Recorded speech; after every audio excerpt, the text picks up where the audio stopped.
Mesdames et messieurs, bonsoir et bienvenue dans cette édition d'information. Tout de suite, le sommaire. Le leader du RDIG empêché de sortir du pays ce jeudi par la police à l'aéroport international de Conakry. Jean-Marc Tiliano serait visé par un mandat de tribunal de première instance de Mafankou. Plus de précisions dans cette édition. Et puis, que se passe-t-il réellement avec les installations techniques de la Sotelgui? Difficile d'y apporter une réponse. Les travailleurs qui dénoncent le bradage des équipements de la société ont laissé éclater leur colère ce jeudi 28 mars 2013. Pour la première fois, Barros Bizan, styliste ivoirien, foule le sol guinéen. Il est à Conakry dans le cadre de lancement prochain du salon de la mode guinéenne. Une fois encore, bonsoir et bienvenue à l'entame de cette édition. Le ministre délégué à la Défense nationale a entrepris ce jeudi une tournée d'information et de sensibilisation dans les 5 communes de la capitale.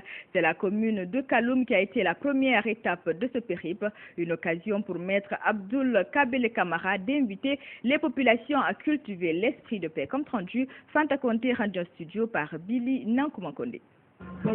C'est le gouvernorat qui a servi de cadre à cette rencontre de sensibilisation et d'information entre le ministre délégué à la Défense nationale et les populations de la commune de Kaloum. Maître Abdoul Kabele Kamara a expliqué les actions entreprises par le gouvernement et celles en perspective dans le cadre du développement socio-économique du pays. Il a également invité les populations de Kaloum à la cohésion et à l'unité nationale. C'est un message de paix et de concert. Il faut que nous puissions, nous tous, c'est vrai, pour qu'il y ait la paix et la stabilité. Vous savez, l'instabilité politique est une grave menace pour notre pays. Nous n'avancerons pas. Si tous les ans on doit recommencer la même chose, au plan politique, il faut que les acteurs politiques arrivent maintenant à s'accorder. Il faut qu'ils comprennent que sans cette stabilité politique, notre pays n'avancera. Quant à la présidente de la délégation spéciale de Kaloum, elle a réaffirmé au ministre la volonté et l'engagement de ces populations à soutenir les idéaux prônés par le chef de l'État, professeur Alpha Condé.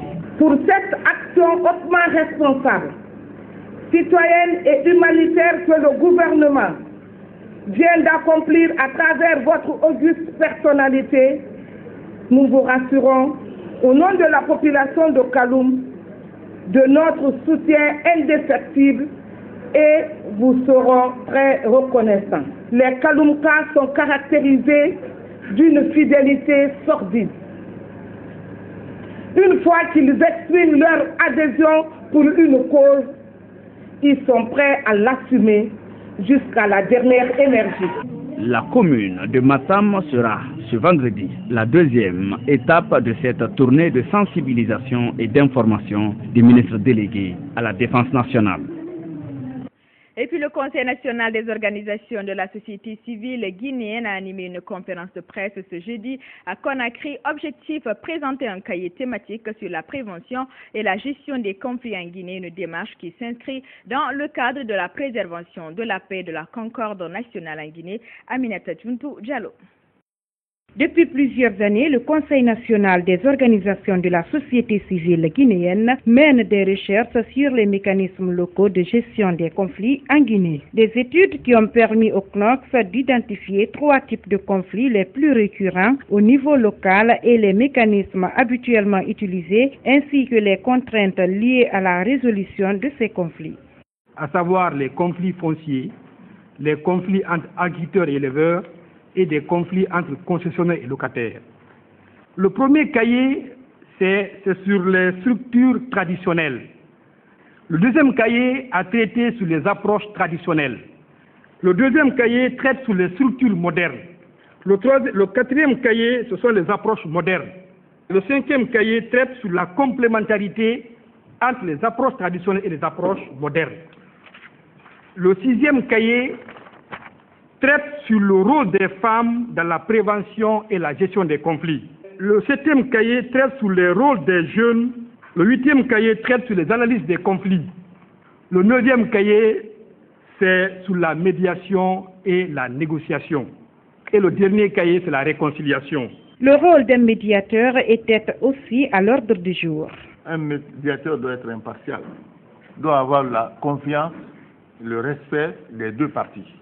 Le médiateur ou le facilitateur doit avoir un esprit de créativité, proposer des pistes de solutions, pas des solutions.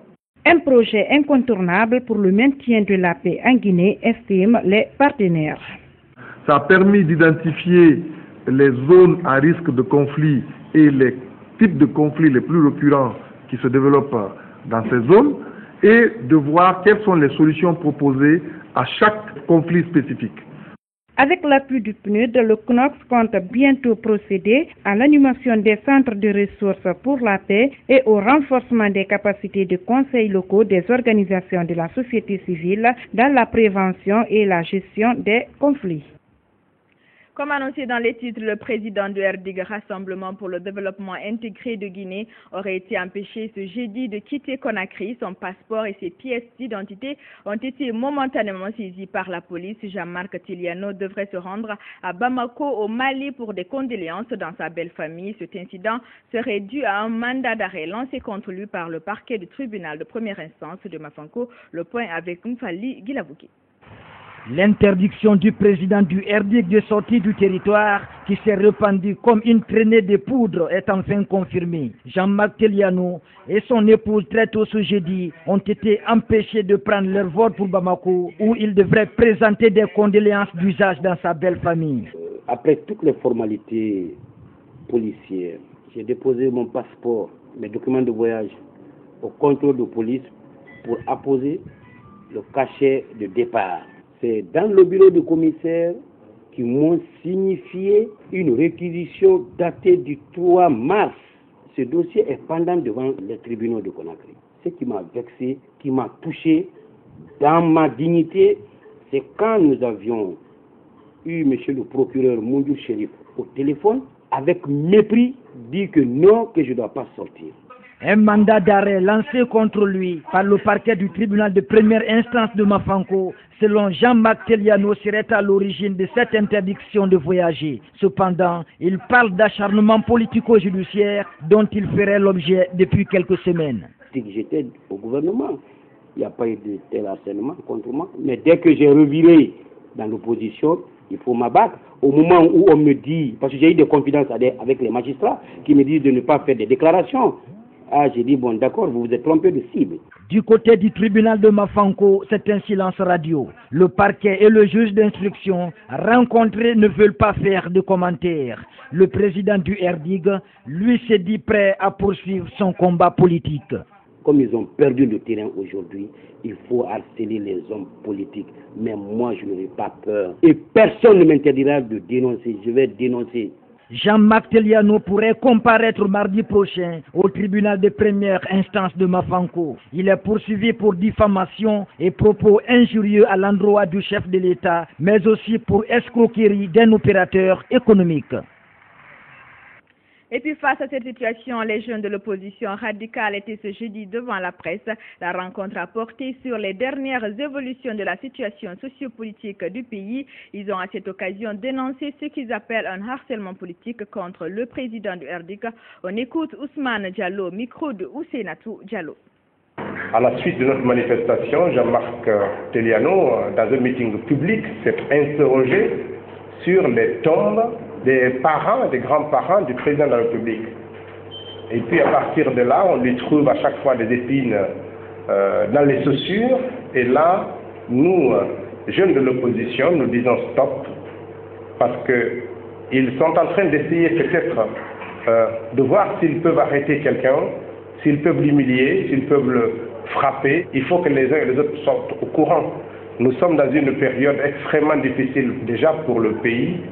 Et si à cette difficulté s'ajoutent ces dérapages que nous sommes en train de vivre aujourd'hui, nous sommes déterminés à relever ce défi-là aussi, et à accentuer notre mobilisation pour que cesse ce que nous sommes en train de vivre. Dans l'actualité, une nouvelle rencontre à l'initiative du Goa, groupe organisé des hommes d'affaires. Elle s'est tenue ce jeudi au siège de la structure à Koza dans la commune de Ratoma. Après avoir passé en revue la situation sociopolitique du pays, le Goa a présenté un rapport provisoire évaluant les pertes subies par les commerçants lors des incidents du 27 février dernier survenus dans la capitale, des pertes qui s'élèveraient à plus de 38 milliards de francs guinéens. Ciao Bachir. C'est un rapport de 4 pages qui étaye les pertes subies par les opérateurs économiques. Le recensement a porté à ce jour sur 334 victimes identifiées dans les marchés de Madina, de Matam, de Anta et de Taouya. Selon le même rapport, d'autres victimes ont été recensées dans certains quartiers de Conakry. Les pertes cumulées se chiffrent à plus de 38 milliards de francs guinéens, un montant provisoire selon le président du Goa. Pour cette première étape, le travail de l'évaluation des pertes subies a porté uniquement sur le point 1, à savoir les dégâts et destruction des biens et des marchandises. En effet, la deuxième partie exige un travail technique plus poussé et plus complexe qui se fera ultérieurement. Sur un effectif de 334 victimes de pertes cumulées, ce chiffre à 38 milliards 422 millions 741 300 francs guinéens. Le président du Goa estime que pour la préservation de la paix et de la quiétude sociale, il serait nécessaire de procéder à l'indemnisation des victimes. Mohamed Sherif Abdallah souligne également que certains opérateurs économiques continuent de subir de plein fouet les conséquences des dégâts causés. Il est à retenir que dans la plupart des cas, les commerçants victimes de ces pertes ont des familles, des enfants en charge. Certains sont aujourd'hui confrontés aux problèmes de dépenses quotidiennes. Eu égard aux difficultés que le peuple traverse actuellement. Pour finir, le président du Goa a saisi l'occasion pour remercier tous les opérateurs, particulièrement les commerçants, pour leur esprit d'entente et de solidarité. Aussi, il les a invités à cultiver la paix dans le pays. Sur un autre plan, l'ONG a remporté la lutte contre l'insécurité routière a célébré ce jeudi son premier anniversaire. La cérémonie a eu lieu au sein du ministère de la Sécurité en présence de plusieurs cadres de la police et des représentants du bureau syndical des transporteurs routiers. Malik Tchakité. Placée sous le thème rôle et place de la femme contre l'insécurité routière, cette journée vise à sensibiliser la couche féminine sur les dangers de la circulation. Après une projection faite sur les dangers causés par la route, la présidente de l'ONG estime que les causes de ces accidents sont la combinaison de 3 facteurs. À savoir le conducteur, la route, les véhicules. Le conducteur, les accidents font toujours intervenir le mauvais comportement des hommes, la négligence, l'imprudence, l'inobservance des règles du code de la route, les comportements de risque. La route, elles sont du sort de l'État. Nos routes sont dégradées et une forte absence de signalisation routière. Les véhicules, l'absence de visite technique, la vétusté des véhicules. Les transporteurs et les conducteurs banalisent les lois et les règlements qui les obligent d'être conformes à la réglementation routière. À cet effet, elle sollicite l'apport des autorités. Nous demandons aux autorités la formation de tous les acteurs intervenants dans le système de la circulation routière, l'amendement des textes de constitution du code de route, l'équipement adéquat aux agents de la police et de la gendarmerie, une culture civique assez au respect des règles réglementaires de la circulation en zone urbaine et interurbaine par les médias à travers des émissions spécialisées. Le directeur central de la police routière, de son côté, sollicite l'aide des femmes pour la réduction des accidents de la circulation. À l'occasion du mois de votre anniversaire, aidez-nous à être conscients sur les routes. Aidez-nous à mettre un accent particulier sur la sensibilisation afin que nous puissions changer de comportement. Aujourd'hui en Guinée, femmes de Guinée, c'est vos enfants qu'on envoie pour vendre sur la route, sur les trottoirs, aux angles de carrefour. Ils sont coxeurs à Bambeto, ils sont coxeurs à Koza, à Onko 5, à Sangoya et autres. Chères femmes, Je vous demande de quitter les trottoirs, les rues et entrer dans les marchés pour vendre. Le ministre en charge de la sécurité et de la protection civile, au cours de son allocution, a mis un accent particulier sur la mise en place d'un centre de visite technique en République de Guinée. Grogne ce jeudi des travailleurs de la Sotelgui en cause des branchements clandestins constatés sur les installations de la Sotelgui alors que la société est à l'arrêt depuis des mois. Les employés privés de 3 mois de salaire pointent un doigt accusateur sur le ministre en charge des télécommunications, Oyegui Lavogui. Les travailleurs surchauffés ont été empêchés d'accéder aux locaux de la société par des gendarmes. Reportage Fanta Conté. Aucun travailleur de la Sotelgui n'a pu accéder ce jeudi aux locaux de la dite société. Selon le conseiller juridique, lors des venues du ministre Oyegui Lavogui, qui a demandé aux gendarmes de bloquer l'accès pour sécuriser les lieux. Il nous a été rapporté hier qu'un mouvement se préparait à la Sotelgui pour ce matin. Alors, par mesure anticipative, le ministre donc a demandé à ce qu'on prenne attache avec l'état-major de la gendarmerie pour sécuriser les locaux et empêcher vraiment toute manifestation, surtout en ces temps un peu difficiles. Cette décision a provoqué la colère des travailleurs de la Sotelgui. Ils étaient venus en grand nombre pour rencontrer le ministre en charge des télécommunications par rapport à certains de leurs problèmes, notamment le paiement de leur arriéré de 3 mois de salaire. Ils accusent Oyegui Lavogui de sous-traitance des installations techniques de la société avec Sodiacom et Tibul qui, selon eux, utiliseraient frauduleusement la fibre de la Sotelgui au détriment des travailleurs. Tous les banques, surtout en Guinée, marchent sur la fibre de la Sotelgui. Ceux qui ont l'intention de manger cet argent-là, et Tibul, ce n'est pas la Sotelgui qui bouffe cet argent-là. C'est des milliards qui rentrent aujourd'hui au dos de la Sotelgui. Ça fait 3 mois qu'on n'est pas payé. Aujourd'hui, nous les femmes, nous sommes décidés. Nous allons mourir, mais nous allons nous sacrifier. Rien que pour notre droit. Des accusations que le conseiller juridique juge infondées. Je suis le premier à demander aux uns et aux autres d'apporter la preuve comme quoi Sodiacom bénéficie d'une protection venant des cadres de ce ministère. Et j'ai aidé à la recherche de cette vérité. Sodiacom est lié avec la Sotelgui par contrat. Si on les analyse, dans les conditions normales, Sodiacom n'a plus à toucher à une chambre appartenant à la Sotelgui depuis plus d'1 an. Alors quand on dit que systématiquement les agents de Sodiacom continuent à descendre dans les chambres, il va falloir apporter la preuve. Au dire de Mohamed Lamine Diallo, des démarches sont en cours pour relancer la Sotelgui sans pour autant donner une date précise. En attendant une première rencontre à regrouper les syndicats et les cadres du département des télécommunications pour une sortie heureuse de la crise. Autre volet de cette édition, la 3e session du comité final de pilotage du projet plateforme multifonctionnelle pour la lutte contre la pauvreté en Guinée s'est tenue ce jeudi au ministère de la Coopération. Les secrétaires généraux du ministère de la Coopération et l'industrie, des petites et moyennes entreprises et d'autres bénéficiaires de ce projet ont pris part à la rencontre. Aïssa Takaba.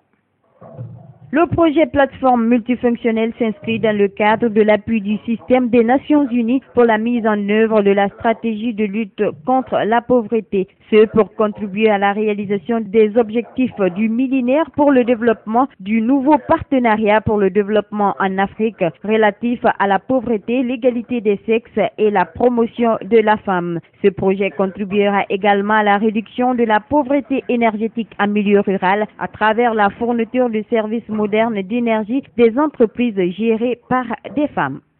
La plateforme multifonctionnelle est une micro-entreprise d'énergie qui contribue à impulser un dynamisme économique local en favorisant l'émergence d'activités génératrices de revenus pour l'amélioration des conditions de vie des bénéficiaires.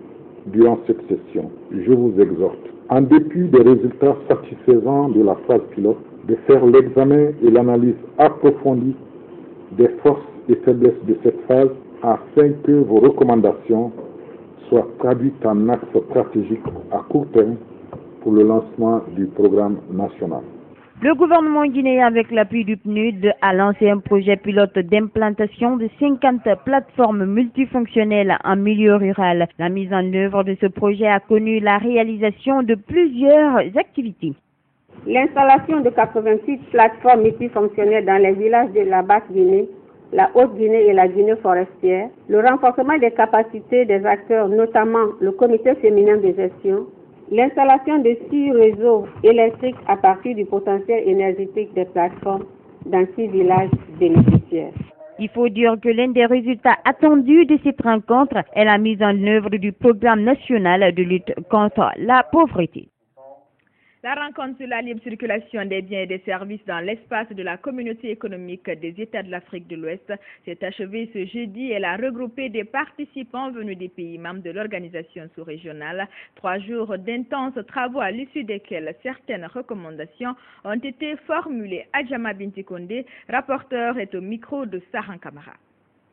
Renforcer et mettre en priorité les activités de mobilisation de ressources, mettre un accent particulier sur les activités transfrontalières, laboratoires mobiles et corridors, et consolider les partenariats stratégiques. Quant aux défis à relever, la disponibilité de ressources adéquates et suffisantes, surtout pour le financement des projets publics et régionaux, ceci passe par la mobilisation de ressources concessionnelles, l'opérationnalisation du fonds de bonification mise en place par la BIDC pour permettre aux États membres du Fonds monétaire international, FMI, de continuer de bénéficier des concours de la banque.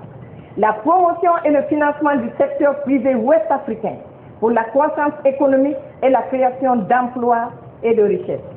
Le rapprochement de la BIDC des populations à travers la création des bureaux de représentation dans les États membres dans la perspective de la réalisation de l'objectif de la CEDEAO des peuples.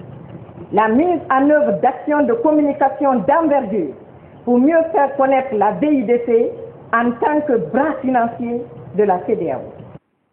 Et puis l'atelier de finalisation et de validation du plan stratégique national 2013-2017 de la résolution 1325 connexe des Nations Unies a démarré aujourd'hui à Conakry. Il est organisé par le ministère des Affaires sociales, de la promotion féminine et de l'enfance. Cet atelier se situe dans le cadre de la réalisation des activités du plan de travail annuel 2013 du projet Égalité de genre, comme rendu et la Joumar Barré.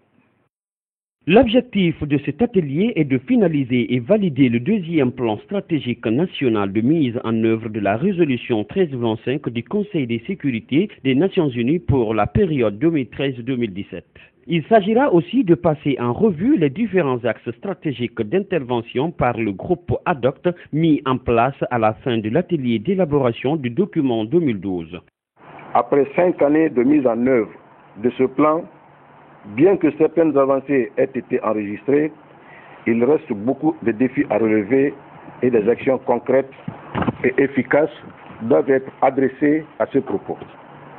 C'est dans cette optique qu'à l'occasion du 12e anniversaire de la dite résolution, le ministère des Affaires sociales, de la promotion féminine et de l'enfance, grâce à l'appui technique et financier du Fonds des Nations Unies pour les activités de population FNIAP, a élaboré le 2e plan stratégique pour la période 2013-2017. Cette résolution a été adoptée en l'an 2000 par le Conseil de sécurité des Nations Unies au cours de sa 4213e séance. Cette rencontre se situe dans le cadre de la réalisation des activités du plan de travail annuel 2013 du projet Égalité de genre et droits reproductifs domicilié au ministère de tutelle appuyé par le Fonds des Nations Unies pour la population.